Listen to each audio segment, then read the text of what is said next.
my name is Delphine Wallace and I'm an AP Capstone student candidate at Lilly Collegiate Institute in Ottawa, Ontario, and I'm currently working under the guidance of Dr. Meredith Lilly, who's a professor at Carleton University.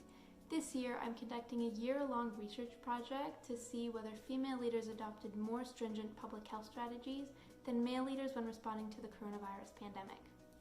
The idea for my research originally sparked from the recent praise that female leaders like Jacinda Ardern and Angela Merkel have been receiving across mainstream media platforms for their COVID-19 responses.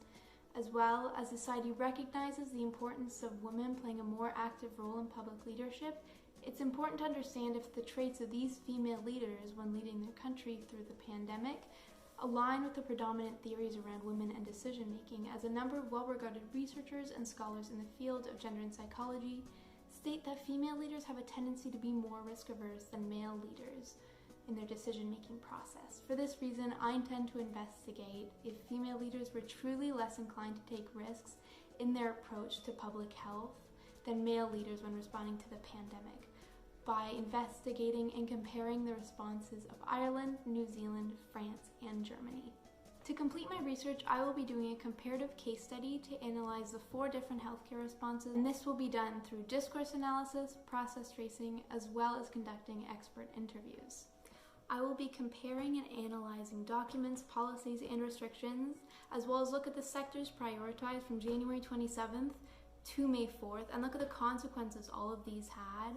on policy formation and what steps each government took to assess how risk-averse the responses were. Additionally, I plan on collecting data from interviews as well as public statements in order to analyze the way in which concepts were communicated to both the public as well as policymakers. Finally, I intend on holding expert interviews with scholars, experts, and professors in the field of behavioral psychology as well as gender studies in order to fill the gap on my findings and find more about behavioral measurements of female and male leadership styles as well as attitudes towards certain issues. Thank you so much for taking the time to hear about my project, and do not hesitate to contact me about any questions or concerns. I look forward to working with you.